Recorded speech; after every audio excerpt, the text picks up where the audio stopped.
नमस्ते। आज से 90 साल पहले viceroy general of India Lord Irwin बहुत हैरान और परेशान थे। उनकी परेशानी का सबब था कि कुछ स्टूडेंट्स, कुछ ट्रेड यूनियनिस्ट, कुछ सोशलिस्ट, कुछ कम्युनिस्ट लगातार ब्रिटिश साम्राज्य के खिलाफ आवाजें उठा रहे थे, बहुत विरोध की आवाजें। वो चाहते थे कि इन विरोधी आवाजों को रोक दिया जाए और किसी भी तरह नेशनलिस्ट स्ट्रगल, जिसे हम फ्रीडम स्ट्रगल भी जानते हैं, उस पर लगाम कस दी जाए। तो इसके चलते उनके और इंडियन जो ऑफिस था ब्रिटिश जो लंदन में, उनके बीच में बहुत खुफिया संदेशों का आदान प्रदान हुआ। इसके चलते उन लोगों ने डिसाइड किया कि एक लॉ लाया जाएगा, एक कानून लाया जाएगा। उस कानून का नाम था पब्लिक सेफ्टी बिल। उस कानून के अनुसार ब्रिटिश गवर्नमेंट, जो उस टाइम की भारतीय सरकार या गवर्नमेंट ऑफ इंडिया थी, किसी भी संघर्षकर्ता या एक पॉलिटिकल आंदोलनकारी को उस पर मुकदमा चला सकती थी। और तो और जो भी लेफ्ट लीनिंग लोग थे, उनके अंतरराष्ट्रीय ट्रैवल को भी रोक सकती थी, ताकि उनको और वैचारिक अनुभव ना मिले। आपको शायद इसमें कुछ सिमिलैरिटी दिख रही होगी। अगर आपको इसमें सिमिलैरिटी दिख रही है तो वो आपकी समझदारी और एक कोइंसिडेंस भी है। पर इस चीज को, इस कहानी के बारे में सोचते हुए हमें आज के दौर के बारे में सोचने की थोड़ी जरूरत है। इस चीज को समझने के लिए आज हमारे साथ हैं दो एक्सपर्ट्स, दो ब्रिलियंट माइंड्स, जो एट दिस पॉइंट विक्टिम्स भी हैं इस पूरे प्रोसेस के। हमारे साथ हैं सीनियर जर्नलिस्ट प्रशांत टंडन जी, जो एक ब्रॉडकास्ट जर्नलिस्ट रह चुके हैं, तमाम टीवी चैनल्स और तमाम अखबारों में सीनियर पोजीशन पे काम कर चुके हैं। वो एक एनवायरमेंटलिस्ट भी हैं और ग्रीन पीस के साथ काम कर चुके हैं। और हमारे साथ हैं प्रोफेसर अपूर्वानंद जी, जो हिंदी डिपार्टमेंट दिल्ली यूनिवर्सिटी में प्रोफेसर हैं। उनके तमाम कॉलम्स हम लोग आए दिन बड़े बड़े प्लेटफॉर्म से पढ़ते रहते हैं। हिंदी बेल्ट में संघ परिवार की रूटेड अंडरस्टैंडिंग के लिए अगर हम किसी के तरफ देख सकते हैं तो शायद वो प्रोफेसर अपूर्वानंद उनमें से एक है। Well, I welcome you both. And एक और शायद मौका मिले तो किसी दिन प्रशांत जी आपसे मैं एनवायरनमेंट पे और प्रोफेसर अपूर्वानंद जी आपसे साहित्य पे बात करना चाहूंगी। शायद ये दिन भी लदेंगे, ये बादल भी छटेंगे। नहीं, अभी भी हमें उन पे बात करनी चाहिए। जी बिल्कुल बिल्कुल, ये मौका ढूंढना पड़ेगा कहीं इस सारे उथल पुथल में। ठीक है, मैं अपने सवालों पे जाने से पहले आप दोनों से एक एक करके आपके साथ जो हुआ है पिछले कुछ दिनों में, उसको आपकी उस पे पर्सनल जो ओपिनियन है और उसको राजनीतिक और सामाजिक तौर पे क्या समझ सकते हैं, मैं उसके बारे में जानना चाहूंगी। प्रशांत जी, मैं आपसे शुरू करती हूँ। देखिए, पहले तो जो मेरे साथ जो 10 अगस्त को पूछताछ हुई, तो शायद वही आपके कार्यक्रम का मौजू है, तो मैं स्पेसिफिक उसके बारे में बता दूं। तो उसके बाद फिर जैसे आपके सवाल होंगे तो उस पर चर्चा रहेगी। तो देखिए, मुझे 10 तारीख 3-4 दिन पहले उसके फोन आता है और मैं घर पे नहीं था ऑफ कोर्स। तो कीजिए, आपको शनिवार को 2 बजे पुलिस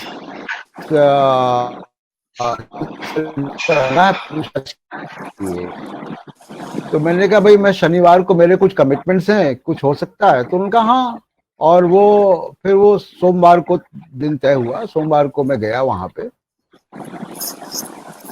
तो पूछताछ बेसिकली जो वहां जाने के बाद जो मुझे समझ में आया कि पूछताछ जो है वो एक एफआईआर से संबंधित पूछताछ है। और उस एफआईआर के बारे में ये आया कि एक कोई व्हाट्सएप ग्रुप है, जिस ग्रुप में, उस व्हाट्सएप ग्रुप में मैं भी शामिल था। दिल्ली के बहुत सारे पत्रकार और इंटेलेक्चुअल्स उस ग्रुप में शामिल थे। और उस ग्रुप में जो लोग थे उनसे पूछताछ हो रही है। तो देखने में तो ये मामला बड़ा रूटीन सा लगता है, लेकिन पूछताछ में हमारा या हमारे जैसे तमाम सारे लोगों का, बुद्धिजीवियों का चुनाव करना, ये बिल्कुल सामान्य प्रक्रिया नहीं है। और उस व्हाट्सएप ग्रुप के बारे में मैं बता दूं कि जब सीए का और एनआरसी और नागरिकता कानून के खिलाफ जो आंदोलन हो रहे थे, जाहिर सी बात है कि उनमें मैं जा रहा था। और बहुत सारे ग्रुप्स जो हैं वो प्रोटेस्ट कर रहे थे, या बहुत सारे ग्रुप्स जो हैं वो बैठ के कर रहे थे। तो उनमें मैं जा रहा था और मैं बुलाया जा रहा था भाषण देने के लिए या इसमें सम्मिलित होने के लिए। ऐसे ही एक प्रोटेस्ट में जंतर मंतर में हम लोग थे, और एक राहुल रॉय हैं, एक्टिविस्ट हैं, और मेरा ताल्लुक उनसे पहले नहीं था, वही हुआ।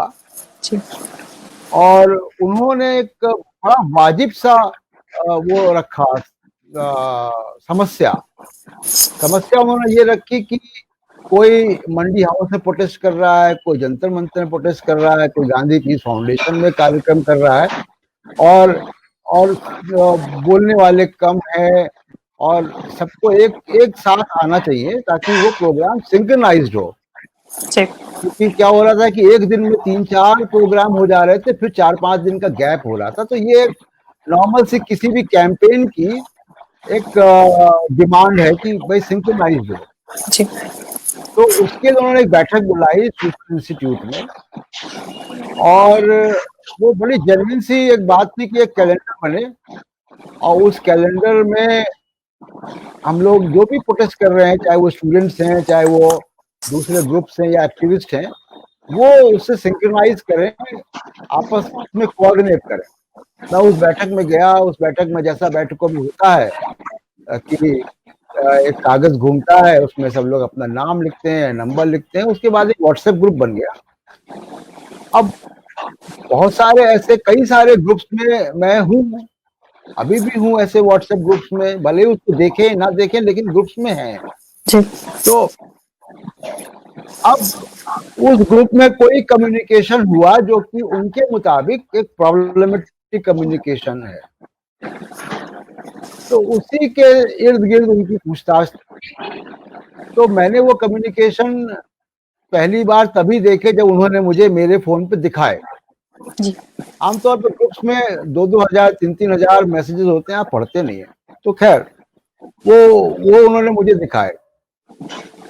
अब उसके बाद उनकी जो पूछताछ थी वो बेसिकली थी कि आप सोशल इंस्टीट्यूट कितनी बार गए। उनके पास पूरी मेरी लोकेशंस थी, मैं किससे बात करता हूँ सब कुछ उनके पास पूरा रिकॉर्ड था। तो आप इससे कितनी बार क्यों बात करते हैं, यहाँ क्यों गए, यहाँ कितनी बार गए। मैंने कहा देखिए 6 महीने पहले की चीजें मुझे नहीं याद होता है, और किसी भी मीटिंग में जाते हैं आपको 2-4-6 लोग याद रहते हैं, सब लोग नहीं याद रहते। खैर, तो ये उनके पूछताछ का फोकस था कि किससे मिले, कौन इससे किससे कितनी बात होती है। तो बहुत से लोग हैं जो हम लोग सामाजिक प्राणी हैं, दोस्त हैं, बात होती है। और मैंने उनको कहा कि अगर आप मेरी लोकेशंस देखेंगे तो दिल्ली में 5-6 जगहें हैं, Gandhi peace foundation, constitution club, press club of India, social institute, यहाँ मेरी बहुत बार लोकेशन मिलेंगी। यहाँ बहुत सारे कार्यक्रमों में जाते हैं, और अपूर्वानंद भी जाते हैं, उनसे हमारी कई बार हम लोग एक पैनल में भी होते हैं। तो ये तो एक दिल्ली के बड़े आम से जो बुद्धिजीवी और एक्टिविस्ट जिनको कहें कि अड्डे हैं, तो अब उनमें जाना तो कोई गुनाह नहीं है ना जी। या ऐसी बैठकों में जाना और अपनी राय देना कोई गुनाह नहीं है। तो इसी के इर्द गिर्द उनकी पूछताछ की। उसी ग्रुप में कुछ जो है वो एक कहानी बनाने की या ढूंढने की कोशिश कर रहे हैं। तो ये इनिशियल कमेंट तो मेरा अभी यही होगा। जी प्रशांत सर। प्रोफेसर अपूर्वानंद, आपका भी एक्सपीरियंस सिमिलर है या आपके साथ कुछ और भी हुआ इसमें जुड़ के? नहीं, लगभग मिलता जुलता तजुर्बा है, लेकिन मैं इसे एक दूसरे ढंग से कहना चाहूँगा कि दिल्ली में जो हिंसा हुई फरवरी में, उस हिंसा के बाद हमने यह सोचा था कि उसकी जांच जरूर होगी, क्योंकि हिंसा तो हुई थी और हिंसा के पहले कुछ और चीजें हुई थी। मसलन 23 फरवरी को दिल्ली के भारतीय जनता पार्टी के एक नेता ने पुलिस को चेतावनी दी थी कि अगर जाफराबाद के पास जो औरतों ने सड़क जाम की है उसे वे खाली नहीं कराते हैं तो वे खुद कार्रवाई करेंगे। और उसके अगले दिन हिंसा भड़क गई। उसके पहले हमने ये देखा कि दिल्ली में लगातार चुनाव प्रचार के दौरान जो नए नागरिकता कानून का विरोध कर रहे थे लोग, उनके विरुद्ध शासक दल के नेताओं ने एक घृणा अभियान चलाया, बल्कि उकसावा दिया, गोली मारने की बात की, गालियां दी। जो लोग शाहीन बाग और दूसरी जगह बैठे थे उनको षड्यंत्रकारी, आतंकवादी, बलात्कारी सब कुछ कहा। तो एक हिंसा का माहौल बनाया गया और हिंसा हुई। तो हम ये अपेक्षा कर रहे थे कि इन दोनों के बीच के रिश्ते की जांच होगी। दिल्ली उच्च न्यायालय ने भी पुलिस को कहा कि भाई ये जो भड़काऊ भाषण है इसके खिलाफ आप रिपोर्ट दर्ज करें। पुलिस ने कहा नहीं, अभी हमें जल्दी नहीं है, और वो रिपोर्ट आज तक दर्ज नहीं हुई है उन भड़काऊ भाषणों के खिलाफ। तो कोई जांच नहीं। और उसके बाद मैंने ये देखा कि एक के बाद एक जो छात्र कार्यकर्ता थे और दूसरे लोग थे जो इन प्रतिरोध स्थलों पर थे, वे गिरफ्तार होने लगे। और फिर 22 मई को मुझे मेरे एक मित्र का फोन आया कि क्या तुमने टाइम्स नाउ देखा है? मैंने कहा नहीं, मैंने तो नहीं देखा, मैं टीवी नहीं देखता और टाइम्स नाउ तो बिल्कुल ही नहीं देखता। तो वो बहुत चिंतित थी और उन्होंने कहा कि नहीं, उसे देखो, उसके क्लिप मैं भेज रही हूँ और वो तुम्हारी तरफ इशारा कर रहे हैं कि तुमने दिल्ली में हिंसा का षड्यंत्र किया है। मैंने उसे बहुत गौर से नहीं देखा, लेकिन दूसरे लोगों ने देखा और काफी चिंतित लोगों के फोन आने लगे कि ये बहुत स्पष्ट रूप से आपकी तरफ इशारा किया जा रहा है कि आप हिंसा का आयोजन आपने किया, हिंसा की साजिश आपके निर्देशन में हुई, आपके गाइडेंस में हुई। उसके साथ ही एक और मुझे लिंक भेजा गया कैपिटल यूट्यूब चैनल का। वो अपने आप को कैपिटल टीवी कहते हैं, जो लगभग टाइम्स नाउ में जो कुछ था उसे कुछ और मिर्च मसाले के साथ वहां रखा गया। तो हमारे मित्र काफी चिंतित हो गए कि यह गंभीर मसला है और ये 22 मई की बात है। उस वक्त तक बहुत सारी गिरफ्तारियां हो चुकी थी और ये छात्रों की थी। मित्रों का चिंतित होना बहुत स्वाभाविक था। मैंने उनको आश्वस्त करने की कोशिश की कि यह हो सकता है कि लगातार अपनी व्यूअरशिप को जारी रखने के लिए एक मसालेदार कहानियां बनाने वाले मीडिया का ही कारनामा हो, क्योंकि कोई आधिकारिक वक्तव्य नहीं था। यह मई 22 की बात है। उसके बाद गिरफ्तारियां हुई। हम उन गिरफ्तारियों के बारे में जानते हैं, वह सफूरा की हो या मीरान की हो या आसिफ की हो या नताशा की हो या देवांगना की हो या गुलफिशा की हो, इन सब की गिरफ्तारियां हुई, तकरीबन 14 लोगों की, और एक एफआईआर क्रिएट की गई जिसे 5920 एफआईआर कहते हैं। इसमें कई धाराएं हैं, उनको याद रखना बहुत मुश्किल है, लेकिन यूएपीए जैसे खतरनाक कानून का भी उसमें को भी इस्तेमाल किया गया है और सेडेशन को भी इस्तेमाल किया गया है, और दूसरे दंगा भड़काने, हत्या के का प्रयास, सारा कुछ उसमें। और मुझे एक नोटिस मिला जिसमें कहा गया कि आप आएं और इस संबंध में आपके पास जो जानकारी है वो हमें दें। पुलिस को इसका अधिकार है कि वो अगर किसी मामले की जांच कर रही है, अगर किसी को भी समझती है कि उसके पास प्रासंगिक जानकारी होती है तो उसे बुलाए, और पुलिस का सहयोग करना हम सबका नागरिक के तौर पर कर्तव्य है। इसलिए उस बारे में तो कोई दिक्कत नहीं थी। लेकिन उसके बाद मैंने जो पूछताछ हुई, और पूछताछ काफी शालीनता से हुई, उसके बाद मैंने एक बहुत संक्षिप्त वक्तव्य जारी किया। वो वक्तव्य यह था कि पुलिस अधिकारियों के अधिकार क्षेत्र और घटना की पूर्ण रूप से निष्पक्ष जांच के विशेषाधिकार का मैं सम्मान करता हूं, और यह उम्मीद की जानी चाहिए कि इस पूरी तफ्तीश का उद्देश्य शांतिपूर्ण नागरिक प्रतिरोध और उत्तर पूर्वी दिल्ली के निर्दोष खिलाफ हिंसा भड़काने और उसकी साजिश करने वालों को पकड़ना होगा। यानी जिन लोगों ने इन प्रतिरोध स्थलों पर हमला किया, उनके खिलाफ हिंसा की। मैंने यह भी कहा कि इस जांच का मकसद नागरिकता संशोधन कानून सीएए 2019, एनपीआर और एनआरसी के खिलाफ संवैधानिक अधिकारों और का इस्तेमाल करते हुए और संवैधानिक तरीकों से देश भर में जो अपना विरोध दर्ज करा रहे थे, वैसे प्रदर्शनकारियों और उनके समर्थकों का उत्पीड़न इस जांच का मकसद नहीं होना चाहिए। मैंने यह भी उसमें कहा, और मैं इसको यहाँ चिन्हित करना चाहता हूँ, इसके बाद हमारी बात आगे बढ़ सकती है।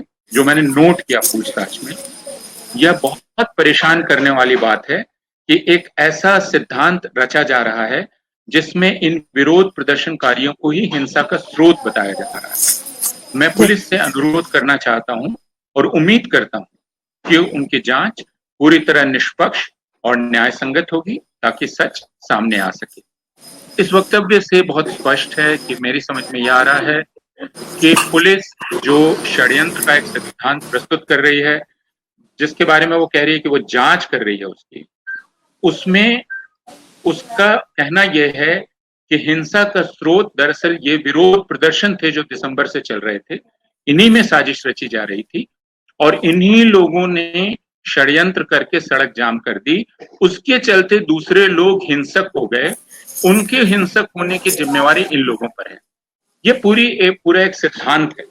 अब ये काफी परेशान कौन सिद्धांत है, क्योंकि यह इससे जो बात पता चलती है कि पुलिस जिन्होंने हिंसा की उनको दोषी नहीं मान रही है, बल्कि यह कह रही है कि सड़क जाम से हिंसा भड़क गई, इसलिए सड़क जाम ही दोषी है और विरोध प्रदर्शन ही दोषी है। तो प्रशांत सर, मेरा अगला सवाल आपके लिए है, क्योंकि अभी यूएपीए का मेंशन किया प्रोफेसर अपूर्वानंद ने। लास्ट ईयर जब यूएपीए में संशोधन होकर एक इंडिविजुअल को भी टेररिस्ट घोषित करने के लिए हम लोगों ने अमित शाह ने स्पीच प्रेजेंट की थी, उसमें कहा गया था कि आतंकवाद के साहित्य को और आतंकवाद की थ्योरी को युवाओं के जहन में उतारने के लिए जो प्रयास करता है, मान्यवर मैं मानता हूं आतंकवाद बंदूक से पैदा नहीं होता, आतंकवाद को फैलाने के लिए अप्रचार होता है, उन्माद फैलाया जाता है, और इन सबको मैं आतंकवादी घोषित करना चाहता हूं और मैं चाहता हूं कि संसद में इस पे किसी को आपत्ति नहीं होनी चाहिए। तो वो कहते हैं कि साहित्य और थ्योरी, अब ये बहुत ब्रॉड टर्म्स हैं एक इंडिविजुअल के खिलाफ किसी भी तरह का केस फाइल करने के लिए और किसी भी तरह से कहीं कुछ भी उठा के नैरेटिव बुनने के लिए। ये पिछले साल हुआ था, हम आज उसके यूएपी के रेपरकशंस देख रहे हैं। अब ये जो चीजें आज हो रही हैं, आपको क्या लगता है कि हम ये जो छोटे छोटे संशोधन होते रहते हैं, ऑर्डिनेंसेस आते रहते हैं, बिल्स में वो होता रहता है, कैसे how is it curbing freedom of speech, कैसे डिसेंट को और मार्जिनलाइज करने की कोशिश की जा रही है इन सब चीजों से? जी, लगातार ये कोशिश होती रहती है। और दूसरा कि देखिए, सुप्रीम कोर्ट के बहुत सारे केसेस हैं जिसमें कि वो आपको जजमेंट पढ़ के लगेगा कि हाँ, सुप्रीम कोर्ट जो है वो ह्यूमन राइट्स के साथ, कॉन्स्टिट्यूशनल राइट्स के साथ खड़ा है, और वो पीछे के जजमेंट्स हैं। और लेकिन होता क्या है कि जिस तरीके के संशोधन हुए और जो इन संशोधनों के पहले भी जिस तरीके की प्रक्रिया रही है, तो भले ही वो 5 साल 10 साल केस लड़ने के बाद वो एक्विटल हो जाए, उसमें जिस तरीके के फ्लिम्जी ग्राउंड पे कहानियां गढ़ी जाती हैं, जिस तरीके के फ्लिम्जी ग्राउंड पे ये मौजूदा जांच अभी होती हुई दिख रही है। कंक्लूजन क्या होगा मुझे नहीं मालूम, लेकिन अभी तो ऐसा लग रहा है कि शायद वो कोई एक कहानी के डॉट्स ज्वाइन कर रहे हैं, कहानी उनको दे दी गई है। तो ये जो पूरा मसला है, ये प्रोसेस ही पनिशमेंट है कि 5 साल 10 साल जो आप भले ही जाके एक्विट हो जाए, लेकिन उस बीच में आप किस दौर से होके गुजरेंगे, और ये बेसिकली नसीहत देने के लिए, दूसरे लोगों को सबक सिखाने के लिए, एग्जाम्पल सेट करने के लिए कि तुम इस तरफ मत आओ। तो ये सबसे बड़ा एक मसला ये है कि प्रोसेस ही इसका जो है पनिशमेंट बन जाता है। मतलब इस दौरान जो जिस तरह से आप लोगों को नॉट आप जस्ट अलोन बट बाकी सब जो भी इस तमाम चीज में अक्यूज किए गए हैं, उनको एटलीस्ट इवन क्या कहते हैं, पुलिस इंटरोगेशन के लिए बुलाया गया है। आप लोगों पे तमाम तरह का एक मीडिया ट्रायल चलता रहता है कहीं ना कहीं से। मैं ऑप इंडिया का एक आर्टिकल देख रही थी जिसमें प्रोफेसर अपूर्वानंद को तो मास्टर माइंड बता दिया है दिल्ली राइट्स का, और मैं वो देखते ही रह गई कि ये तो गूगल पे रहेगा बहुत टाइम तक और बहुत लोग मतलब जैसे आपका नाम टाइप करेंगे हो सकता है कि वो फर्स्ट सेकंड रिजल्ट हो। खैर प्रोफेसर अपूर्वानंद, क्योंकि आपने दिल्ली पुलिस की रिपोर्ट के बारे में बात की, तो दिल्ली पुलिस की एक रिपोर्ट थी, एक माइनॉरिटी कमीशन की रिपोर्ट थी। दिल्ली पुलिस की रिपोर्ट में तेजस्वी सूर्या से लेकर कपिल मिश्रा, प्रवेश वर्मा, किसी का नाम मेंशन नहीं है। मतलब फॉरगेट कि उनके ऊपर कोई चार्जेस किए जाए, उनका नाम तक मेंशन नहीं है कि वो कहीं ना कहीं इस चीज से जुड़े हुए थे। जबकि माइनॉरिटी कमीशन की रिपोर्ट एक पूरा डिटेल एक वो देती है कि कहाँ से हुआ। और ये भीमा कोरेगांव के सिचुएशन में भी सेम हुआ था, भीमा कोरेगांव के टाइम भी सबके ऊपर। तो ये एक पैटर्न है जो हम गुजरात मॉडल से देखते आ रहे हैं। Who do we turn to, मतलब कहाँ जाए, who do we turn to in these times? किससे बात कर सकते हैं? क्या लीगल इसके लीवेज हैं? किस तरह से इससे निकल सकते हैं, जूझ सकते हैं? नहीं, इसको थोड़ा स्पष्ट कर लेना चाहिए सौम्या, उसके बाद हम जी, ये बात करेंगे जी, कि हम बिल्कुल। किधर जाएं, किसका जी, मुंह जी, देखें। भीमा कोरेगांव मॉडल की आपने बात की, जो श्रोता और दर्शक अभी होंगे उनमें से बहुत लोगों को इसका पता नहीं होगा जी, कि भीमा कोरेगांव एक जगह है पुणे के करीब, जहां 31 दिसंबर 2017, 1 जनवरी 2018 को एक बड़ी सभा हुई जिसको यलगार परिषद कहा गया। और ये दलितों के द्वारा बुलाई गई सभा थी, दलित आत्मसम्मान के लिए बुलाई गई सभा थी। उस सभा से जब लोग लौटने लगे तो उन पर हमला हुआ। ये दलितों पर हमला हुआ, उस सभा से लौटने वालों पर हमला हुआ। उसके खिलाफ उन्होंने एफआईआर दर्ज कराई। 2 लोगों के नाम दर्ज किए, मिलिंद एकबोटे और भिड़े साहब के। ये दोनों, जिनको कहा जाता है कि राष्ट्रीय स्वयंसेवक संघ की विचारधारा से करीब के लोग हैं, इनमें से एक को तो प्रधानमंत्री गुरुजी भी कह चुके हैं। इन पर एफआईआर दर्ज की गई। तो कायदे से जांच यहाँ चलनी चाहिए थी, क्योंकि एफआईआर इनके खिलाफ दर्ज थी, लेकिन वह अपनी जगह स्थगित हो गई। वो दोनों बिल्कुल आजाद हैं, खुलेआम घूम रहे हैं। उसके बाद एक दूसरा किस्सा शुरू हुआ, एक दूसरा चक्का चलना शुरू हुआ, जिसमें यह कहा गया कि यलगार परिषद करना ही अपने आप में एक साजिश थी। यलगार परिषद जो सभा की गई वही साजिश थी, वही हिंसा का भड़कावा थी, और वह साजिश के तहत किया गया। और उस साजिश का जो जाल है वो पूरे देश में बिखरा हुआ है। पूरे देश में अलग अलग जगहों पर छापे मारे गए और बहुत सारे सामाजिक कार्यकर्ताओं और बुद्धिजीवियों को गिरफ्तार किया गया। जो सबसे नई गिरफ्तारी हुई वो आप जानती हैं, हमारे सहकर्मी अंग्रेजी विभाग के हैनी बाबू की गिरफ्तारी हुई। इसमें यह कहा जा रहा है कि यह षड्यंत्र इतना बड़ा था कि इसमें प्रधानमंत्री की हत्या करने तक की साजिश थी। अब ये कितना हास्यास्पद है कि हत्या करने की साजिश का जो प्रमाण निकाला पुलिस ने, वह इन 11 लोगों में से एक के कंप्यूटर पे था। तो पुलिस यह चाहती है कि हम यह मान लें कि प्रधानमंत्री की हत्या करने जैसा बड़ा षड्यंत्र करने वाला व्यक्ति उस षड्यंत्र का प्रमाण अपने कंप्यूटर पर रखे हुए है। प्रेमशंकर झा ने इसका जबरदस्त विश्लेषण किया और वायर में इसको ध्वस्त कर दिया। उन्होंने पुलिस के सिद्धांत के परखचे उड़ा दिए। यह भी बहुत दिलचस्प है कि इतना बड़ा आरोप कि प्रधानमंत्री की हत्या तक की साजिश रची जा रही थी, जिसका जाल पूरे देश में बिखरा हुआ है, लेकिन इसकी जांच पुणे पुलिस कर रही थी, है ना, सिर्फ पुणे पुलिस कर रही थी। लेकिन जब महाराष्ट्र में सरकार बदल गई और वहां लोगों ने कहा कि भाई ये पूरी जांच ही उल्टी दिशा में हो रही है, जिन लोगों ने हिंसा की थी उन पर हो ही नहीं रही है, जिनके खिलाफ हिंसा हुई थी उनकी बात भी नहीं सुनी गई, और या आप कहीं और लिए चले जा रहे हैं पूरी जांच को, जिसमें आप एक षड्यंत्र की कहानी बता रहे हैं। अभी उसी मामले में रांची में 85 साल से ज्यादा उम्र के फादर स्टैन स्वामी की पूछताछ हुई 5 दिनों तक। जिस व्यक्ति ने पूरी जिंदगी आदिवासियों के लिए लगा दी, उसकी पूछताछ 5 दिनों तक एनआईए ने की। तो जब महाराष्ट्र में सरकार बदल गई, भारतीय जनता पार्टी की सरकार चली गई, तब अचानक केंद्र ने यह जांच पुणे पुलिस से लेकर एनआईए को दे दी। अब इसमें भी लोगों को सवाल करना चाहिए था, किसी ने सवाल नहीं किया कि भाई जब आपकी सरकार थी तब तक तो आप पुणे पुलिस को करने दे रहे थे, अब जैसे ही वहां दूसरे दल की सरकार बन गई आपको पुणे पुलिस पर भरोसा नहीं रह गया।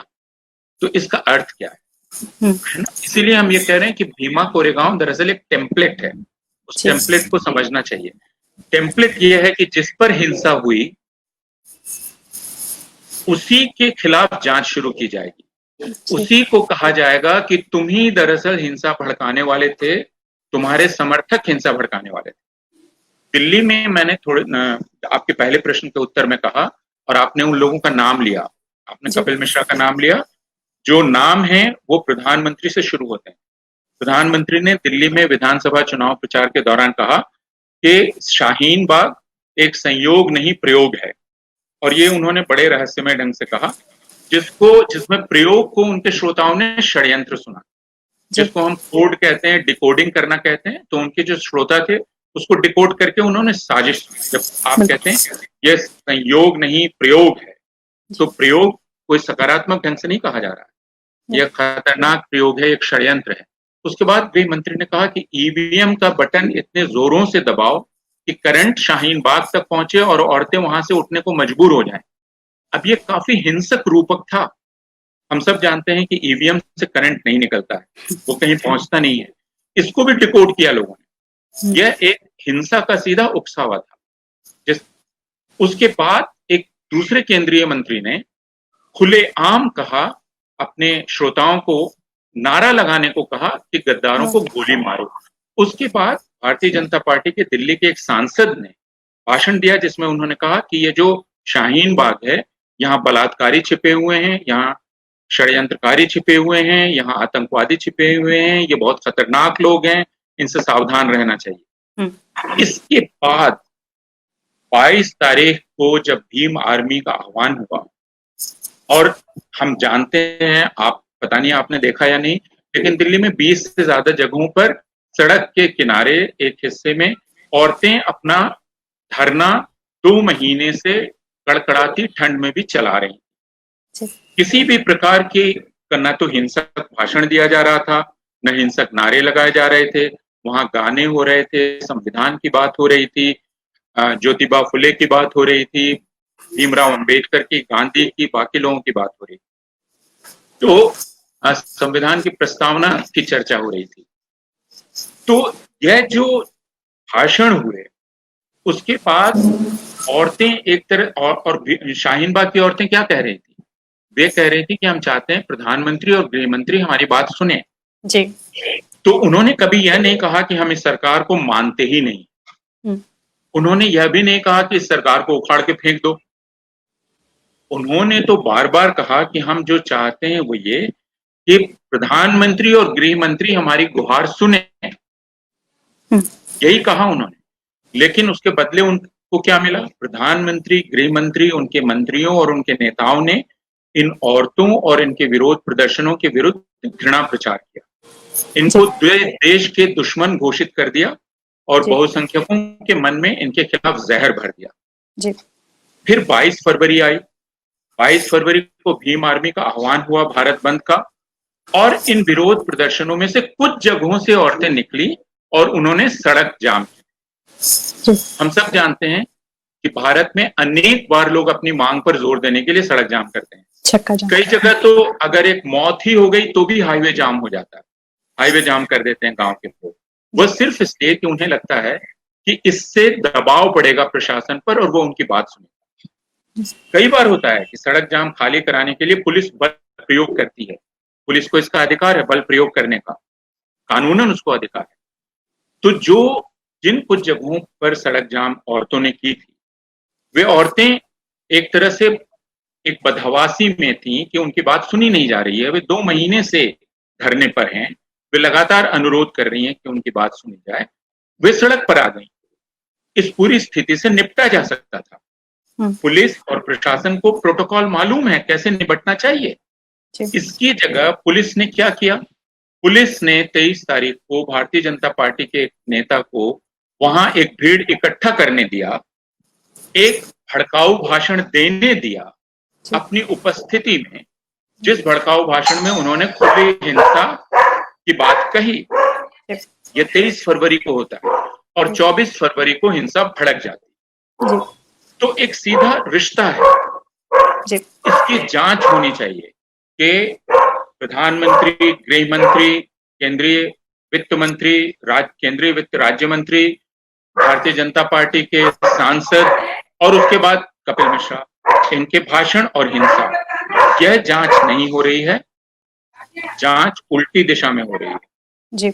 यह काफी चिंता का विषय है, इसलिए कि हम सब लोगों को सच जानना है जी। हमें अभी तक नहीं मालूम है कि एक्चुअल हिंसा में भाग लेने वाले लोग कहां से आए थे। हम जब उस जगह पर गए, उत्तर पूर्वी दिल्ली में हिंसा के बाद 29 तारीख को मैं गया, तो वहां मुझे लोगों ने बताया कि लंबे तगड़े लोग थे, हेलमेट पहने हुए थे, नारे लगा रहे थे और नारे तरह तरह के थे, जय श्री राम, दिल्ली पुलिस लठ चलाओ, हम तुम्हारे साथ हैं। तो सवाल है, ये लोग कौन थे जिनको कहा जा रहा है बाहर के थे, कहां से आए थे? किसी भी जांच दल को, किसी भी जांच एजेंसी को इसमें दिलचस्पी होनी चाहिए कि वो इसका पता करे, वो इसका पता करे कि इसके पहले के उकसावे इन लोगों के आने और हिंसा में कोई रिश्ता है कि नहीं। भारत में जिसने भी इस प्रकार की हिंसा का अध्ययन किया है वो जानता है कि ऐसी हिंसाएं स्वतः स्फूर्त नहीं होती। लेकिन मैं आपको याद दिला दूं, 1 मिनट लेकर, आपके पास और भी सवाल होंगे, लेकिन इसको समझना बहुत आवश्यक है कि इस हिंसा के दौरान ही गृह मंत्रालय का एक वक्तव्य आया था जिसको अब लोग भूल चुके हैं। वो वक्तव्य क्या था? यह हिंसा स्वतः स्फूर्त है। मेरा ध्यान अचानक इस वक्तव्य पर गया। उस वक्तव्य को गृह मंत्रालय ने भी तुरंत ढक दिया। उस वक्तव्य में जो समझ थी वह यह कि यह हिंसा स्वतः स्फूर्त क्यों है, और वो गुजरात मॉडल है। यानी कहा गया कि असली हिंसा गोधरा थी, उसके बाद जो हिंसा हुई वो स्वतः स्फूर्त थी, जिसमें तकरीबन 3000 मुसलमान मारे गए। तो पहला बयान था स्वतः स्फूर्त का, लेकिन उसके फौरन बाद वो लाइन बदल दी गई और भीमा कोरेगांव मॉडल ले लिया गया, जिसमें सोचा गया कि अब बेहतर हो कि विरोध प्रदर्शन को ही बदनाम करने और पूरी तरह से ध्वस्त कर देने के लिए उनमें लगे हुए लोगों और उनके समर्थकों को एक एक करके अपराधी और अभियुक्त ठहराया जाए और उन्हें एक लंबी जांच में फंसा दिया जाए, जो प्रशांत जी ने कहा कि जिसमें प्रक्रिया ही दंड हो जाए। पूरी दुनिया में कहीं यह नहीं होता है कि पहले आप लोगों को गिरफ्तार कर लें और उसके बाद आप सबूत इकट्ठा करना शुरू करें। हर दुनिया के प्रत्येक सभ्य देश में यह होता है कि आप पहले पर्याप्त सबूत इकट्ठा करें, उसके बाद करें। लेकिन 14 गिरफ्तारियां हो चुकी हैं 59-20 में और लगातार वे 3 महीने से ज्यादा जेल में हैं। और अभी भी कहा जा रहा है, अभी भी 13 अगस्त को 17 सितंबर तक का एक्सटेंशन लिया गया। इसका मतलब ये कि ये सब लोग और दिनों तक जेल में रहेंगे। हमें प्रश्न ये करना चाहिए कि मानवता के आधार पर तो आपने सफूरा जरगर को रिहा कर दिया, लेकिन मीरान हैदर और गुलफिशा और बाकी तमाम लोग, इन लोगों ने, आसिफ तना, या इन लोगों ने क्या अपराध किया है कि आप उनको जेल में लगातार रखे हुए हैं? ये प्रश्न किया जाना चाहिए। और ये पूरी प्रक्रिया जिस तरह चल रही है, जिसमें पुलिस बार बार ये कहा जा रहा है कि हमें मालूम है कि एक साजिश हुई, यह साजिश इन प्रतिरोध स्थलों के अंदर हुई थी, वहां की गई थी, उसके चलते रोड जाम हुआ, उसके चलते हिंसा हुई। हमारा कहना है, आप खुद ही स्वीकार कर रहे हैं, रोड जाम के चलते लोग भड़के और उन्होंने हिंसा की। जिन्होंने हिंसा की उनको रोकना आपका काम था, आपने उनको नहीं रोका। आप उल्टे यह कह रहे हैं कि उनको भड़का देने के लिए आप अपराधी हैं।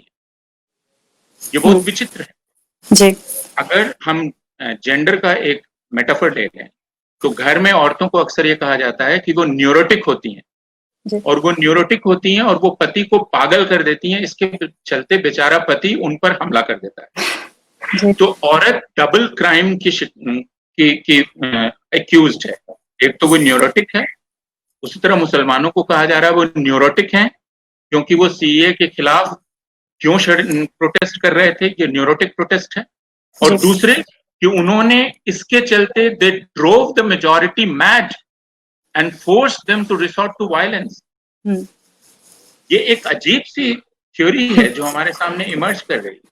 जी प्रशांत जी, क्योंकि प्रोफेसर अपूर्वानंद ने बहुत इम्पोर्टेंट मतलब एनआईए वाली बात जो कही, जो भीमा कोरेगांव में इन्वॉल्व था, और हम लगातार यूएपीए का सुनते हैं, तो कहीं ना कहीं एक नेशनल सिक्योरिटी को बार बार लाया जाता है हर चीज में, किसी भी तरह से भड़काने के लिए जनता को, मीडिया को, किसी को भी ये नेशनल सिक्योरिटी, पब्लिक सिक्योरिटी को मुद्दा बना दिया जाता है, और सब लोग उसको लेके इमोशनल है। ऐसा कोई नहीं है, जो बहुत रेयर लोग हैं जो इमोशनल नहीं होंगे उसको लेके। इस सब के चलते ऐसा कभी कभार होता है कि एक पब्लिक ओपिनियन बना दिया जाता है, बिना किसी का नाम लिए भी ज्यादा कुछ करे। हम कैसे बार बार इस नैरेटिव से बचें, कैसे इस public security, national security, defence, हर चीज को उसका मुद्दा बना दिया जाता है, हम कैसे बचें? क्योंकि जैसे वो मुद्दा आता है तो बहुत इजी है किसी को भी क्रिमिनलाइज करना, किसी को भी टेररिस्ट घोषित करना, किसी को भी कॉन्स्पिरेटर घोषित करना। देखिए, नेशनल सिक्योरिटी को परिभाषित भी ठीक ढंग से नहीं किया गया है, और नेशनल सिक्योरिटी हमारी फूड सिक्योरिटी भी है।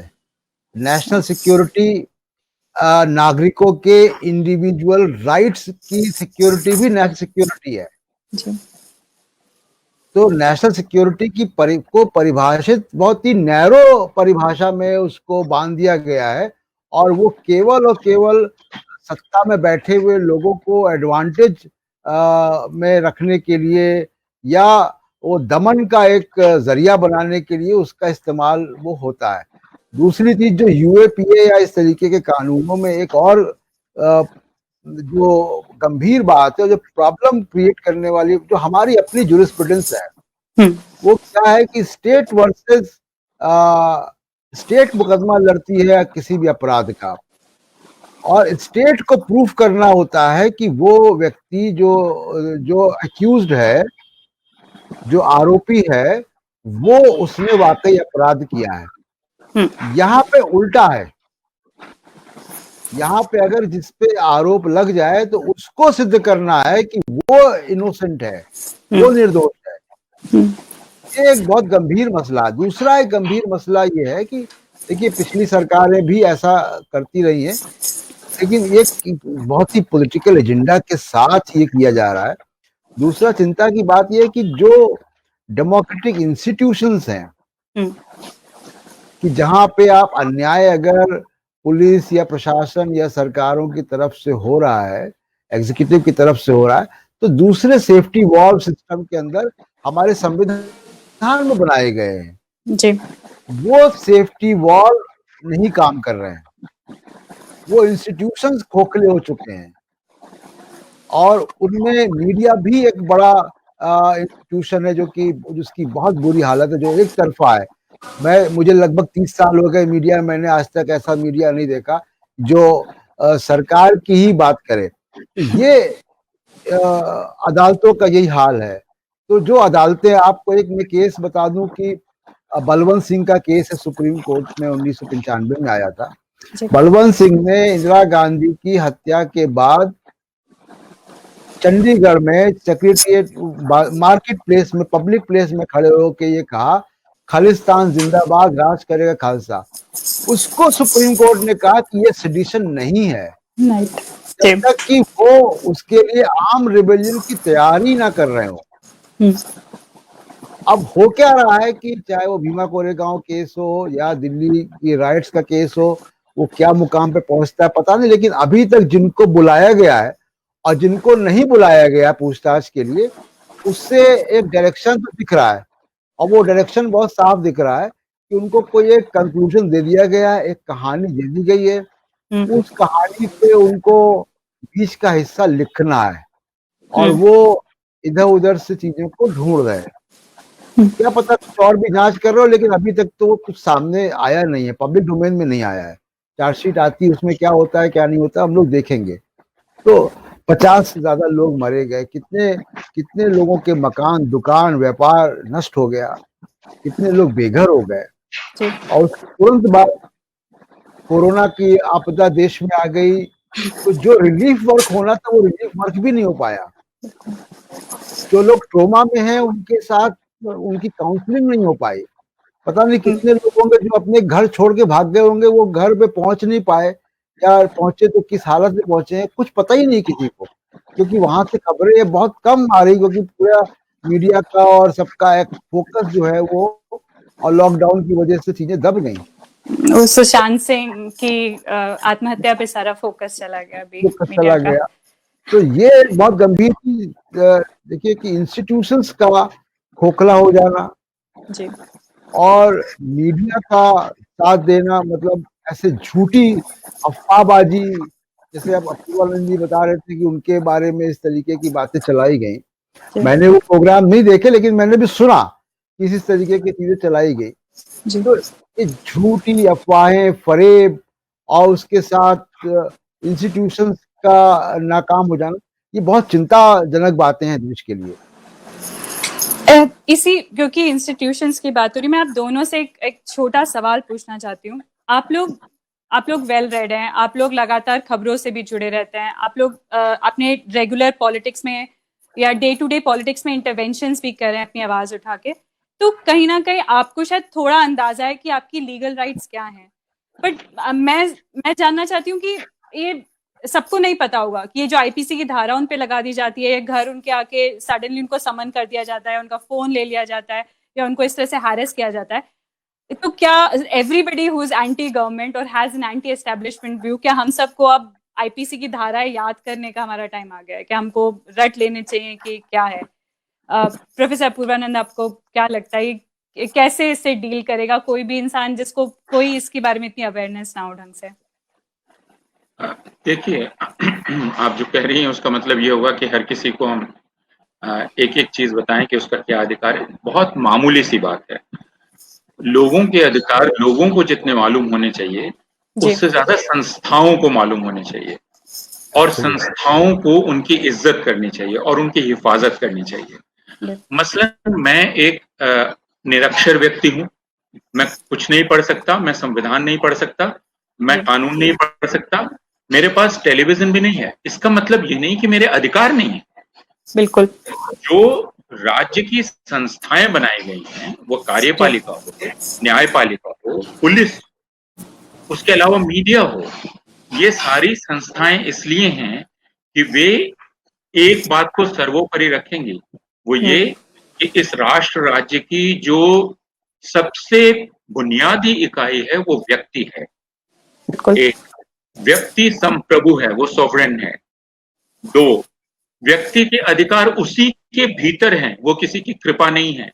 राज्य उनको अधिकार नहीं देता है, संसद उनको अधिकार नहीं देती है, न्यायपालिका नहीं देती है। मेरे अधिकार मेरे पैदा होने के साथ मेरे भीतर से ही निकलते हैं, मेरे अस्तित्व से। इन बातों की जानकारी सारी संस्थाओं को होनी चाहिए। उनकी ये जिम्मेदारी है कि वे मेरे इन अधिकारों की हिफाजत करें। देखिए, दूसरी बात यह है कि हम ये जानते हैं कि एक प्रवृत्ति होती है सत्ता में कि वह अधिकार का दुरुपयोग करे। एक सामान्य प्रवृत्ति है। इस सामान्य प्रवृत्ति पर ही काबू करने के लिए कानून बनाए जाते हैं, नियंत्रण किया जाता है। इसी के लिए न्यायपालिका और कार्यपालिका एक नहीं है। दोनों के बीच एक टेंशन, एक तनाव रखना बहुत जरूरी है इसको। और इसी के लिए पुलिस के सामने अगर आप कुछ भी बोलें तो उसको न्यायपालिका नहीं मान लेगी, है ना। कानूनन ये स्वीकार्य नहीं है कि पुलिस अगर आकर कहे कि सौम्या जी ने हमारे सामने यह बात कही है, आप इसे सबूत के तौर पे स्वीकार कीजिए। न्यायपालिका सौम्या से पहले ये पूछेगी कि आपने ये जो कहा, क्या आपने अपनी मर्जी से कहा? इसलिए पुलिस की बात न्यायपालिका मान नहीं लेती है, वो उसकी कई परतों में जांच करती है। तो मैं ये कह रहा हूं कि आपको, ये बहुत सारे लोगों को ऐसा लगता है कि और स्वाभाविक ही है लगना कि क्या हमको हर एक चीज जाननी चाहिए? जान लें तो बहुत अच्छा है, लेकिन मेरा अस्तित्व तो आप पर है ना।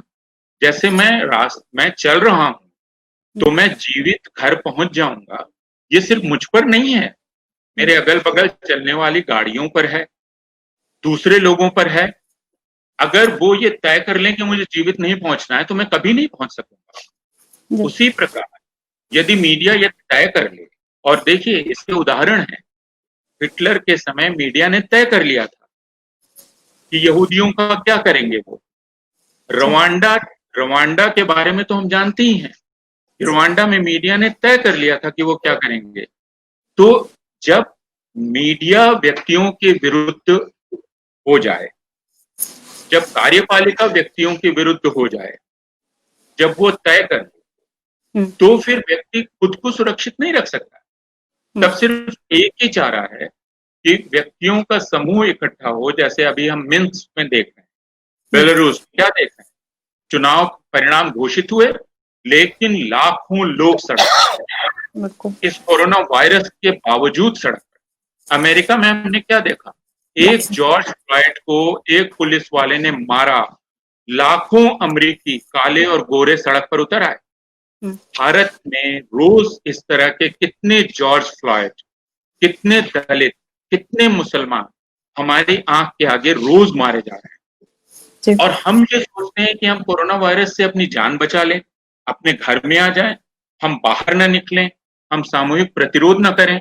तो एक तो राज्य की संस्थाएं जिनका नाम मैंने लिया, उनका ये दायित्व है, और दूसरे सामूहिक जनता का प्रतिरोध या उसका दायित्व, उसको निकलकर अपने अधिकारों की रक्षा करनी। अगर वह नहीं करेगी तो वो इसे खो बैठेगी। सही बात। फिर प्रजातंत्र का एक खोल रह जाएगा। आप ये कह सकती हैं कि प्रजातंत्र की खाल रह जाएगी। उसके अंदर मेरे शरीर से आप मेरी खाल निकाल के उसमें भूसा भर के टांग दीजिए, अपूर्वानंद जैसा दिखेगा, जैसे शेर की का भूस भर देते हैं, है ना, लोग सजा देते हैं उसको अपने कमरों में, ये देखिए शेर नहीं है वो, आपने भूस भर दिया। उसी तरह आप प्रजातंत्र की जान ले लेंगे, उसकी खाल में भूस भर के उसको रख देंगे, संविधान में भूस भर के रख देंगे, तो हमें संविधान दिखता रहेगा, वो होगा नहीं। प्रशांत सर, मैं अपूर्वानंद जी की बात से आप जोड़ते हुए एक आखिरी सवाल आपसे पूछना चाहूंगी। आपने भी मेंशन किया कि इंस्टीट्यूशंस हमारे हॉलो हो रहे हैं। अभी अपूर्वानंद जी ने भी उसी नोट पे एंड किया कि ढांचा रह जाएगा, अंदर कोई कंटेंट या मटेरियल होगा नहीं।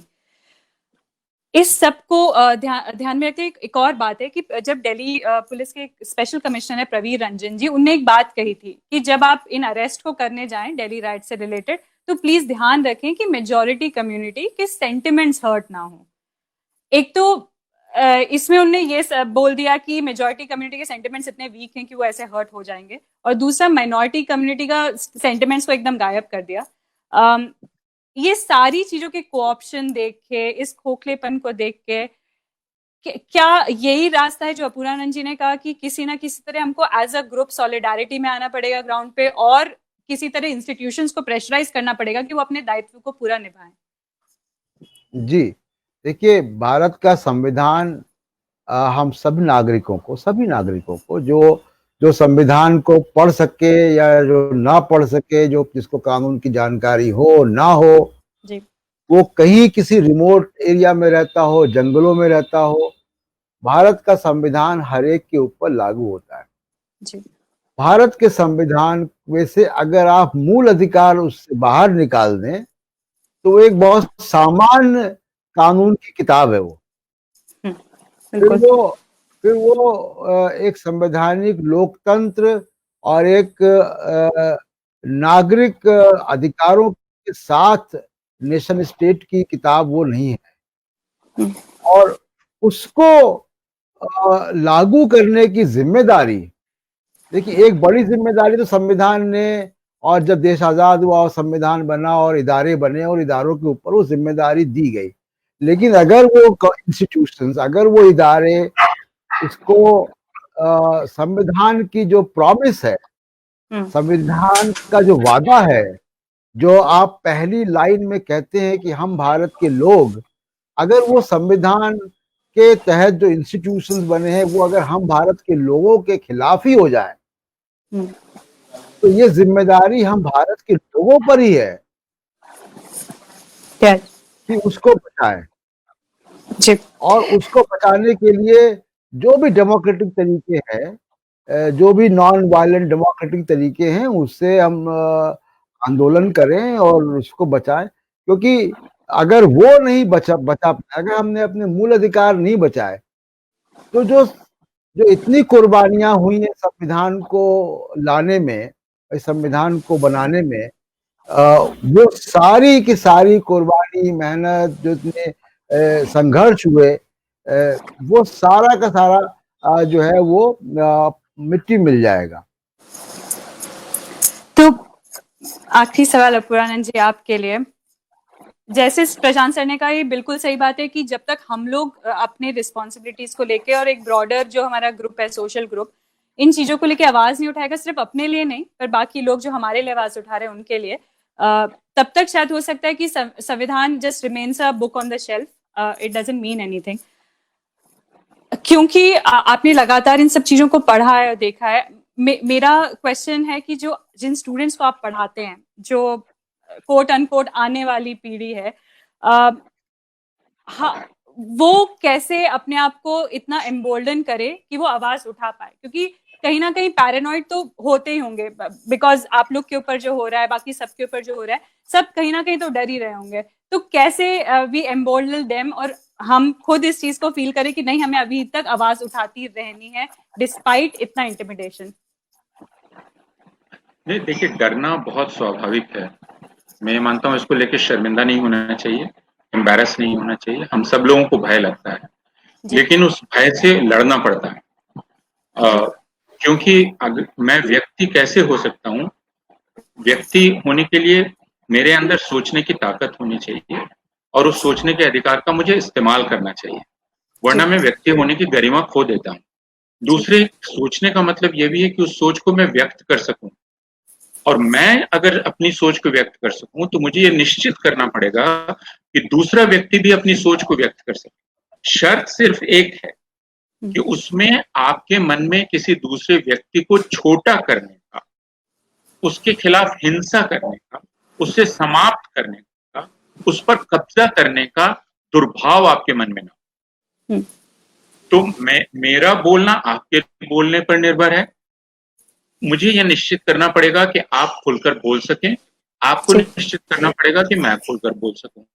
दूसरे, मेरे आत्म की अभिव्यक्ति आपके आत्म के अभिव्यक्ति पर निर्भर है, यह बात समझना पड़ेगा।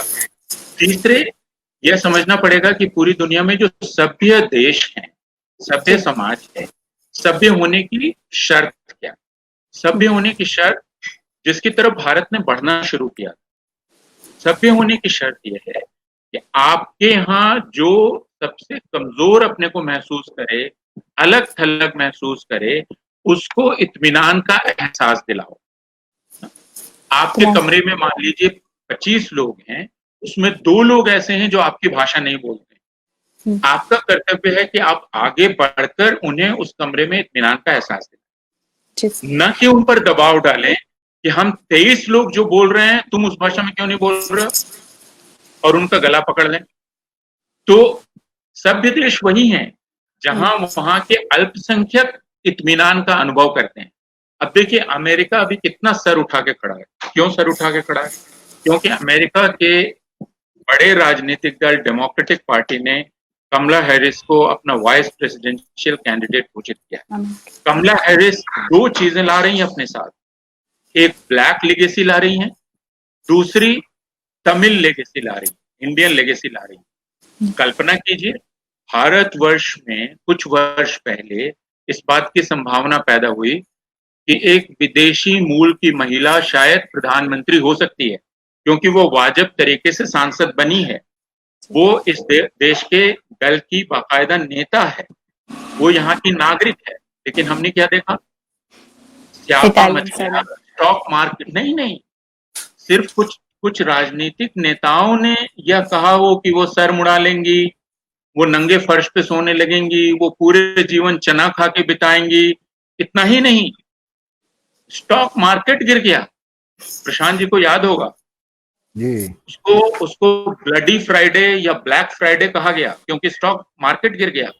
पी चिदम्बरम को या मनमोहन सिंह को उड़कर मुंबई जाना पड़ा और वहां जाके लोगों को समझाना पड़ा, जो आधुनिक लोग हैं, कि नहीं ऐसा कोई कहर इस देश पर बरपा नहीं होगा। तो अभी अमेरिका सर उठा के चल रहा है, कनाडा जहां के मंत्रिमंडल में भारतीय मूल के लोग हैं, इंग्लैंड जहां की गृह मंत्री एक तरह से भारतीय मूल की है, जहां का वित्त मंत्री नारायण मूर्ति का दामाद है, लंदन का मेयर दूसरी पीढ़ी का पाकिस्तानी मुसलमान है। तो सभ्य देश कौन है? इंग्लैंड, अमेरिका, कनाडा, आयरलैंड, बाकी तमाम लोग, और भारत जो कहता है वसुधैव कुटुंबकम, सबका स्वागत है। हम क्या कह रहे हैं? तुम मेरी भाषा नहीं बोलोगे, मैं जिस ढंग से भारत की वंदना करता हूं उस ढंग से नहीं करोगे, मैं तुम्हारा गला दबा दूं। मैं जो खाता हूं वो तुम नहीं खाओगे, मैं तुमको खत्म कर दूंगा। तुम अपने अनुसार कैसे खाओगे? अमेरिका में किसी ने नहीं कहा कि आप यहां आइए तो बीफ जरूर खाइए। इंग्लैंड में वेजिटेरियन रेस्टोरेंट्स, वेजिटेरियन सोसाइटीज, लेकिन भारतवर्ष में हम क्या कर रहे हैं? हम कह रहे हैं हम जो एक खास तरह के लोग हैं जो खुद को यह कहते हैं कि हम इस धर्म के हैं, मेरा खान पान सबको मानना पड़ेगा, मेरे अभिवादन का तरीका सबको स्वीकार करना पड़ेगा, मेरी तरह से सबको बोलना पड़ेगा, मेरी तरह से सबको चलना पड़ेगा, वरना तुम भारतीय नहीं। तो हम तय कर लें कि हम सक्रिय होंगे या विस्तृत होंगे। पहले हमको यह तय करना पड़ेगा, नौजवानों को भी। इसी से निर्भयता भी पैदा होती। फिर भगत सिंह का नाम लेने से नहीं, भगत सिंह का नाम लीजिए तो भगत सिंह की निर्भयता लीजिए, गांधी का नाम लीजिए तो आप ये याद कीजिए कि क्यों प्रशांत भूषण को ताकत मिली।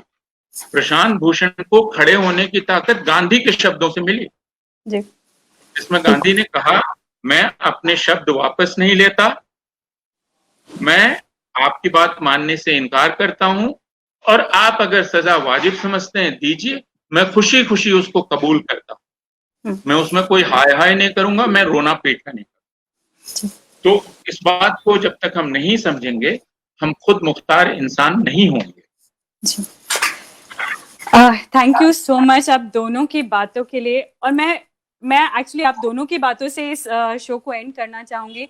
जैसे कि प्रशांत सर ने भी कहा, प्रोफेसर अपूर्वानंद ने भी कहा कि संविधान से ज्यादा हम लोगों को एक दूसरे की जरूरत है। एट दिस पॉइंट हम लोगों को इसकी जरूरत है कि अगर उनके पास बोलने का हक है तभी आपके पास बोलने का हक हो पाएगा।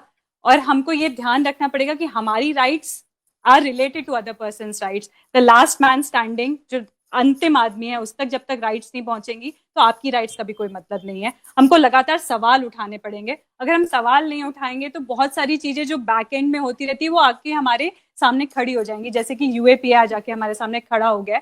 अगर पिछले साल हमने उसको बहुत अच्छे से विरोध किया तो हो सकता है सरकार इतने अच्छे से नहीं सुनती, बट फिर भी एक मोमेंटम रहता उस चीज को लेके।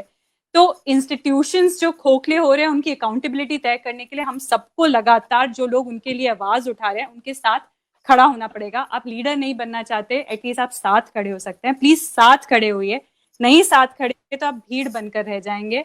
और जैसे कि मयंक की एक पोएम है जो हमारे प्रोड्यूसर है, मैं उसको रीड करना चाहूंगी। अगर आप भीड़ बन के रह जाएंगे तो अब उन्हीं के शब्दों में कहूंगी, भीड़ बिन बुलाए आ जाती है, इसी से डरते हैं वो, इंतजार नहीं कर सकते उस पल का, इसलिए बुला लेते हैं भीड़ को। हट जाओ रास्ते से, भीड़ आ रही है, भीड़ आती जाएगी।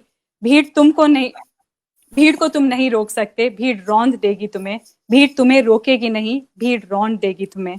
भीड़ वेद है, भीड़ कुरान है, बाइबल है, ग्रंथ साहिब है। भीड़ में शामिल हो जाओ, भीड़ से बचना है तो। भीड़ आ रही है, भीड़ आ रही है, भीड़ छोड़ती नहीं किसी को भी। जो गिर पड़ती है मनुष्यता पर, जिसे रोका जा सकता है सिर्फ मनुष्य होकर। थैंक यू सो मच आप दोनों को आने के लिए, और इस क्राइसिस में, आपकी पर्सनल पॉलिटिकल सोशल क्राइसिस में भी इतने काम कंपोजर के साथ हमारे साथ बात करने के लिए। Thank you so much. नमस्ते दर्शकों। Thank you.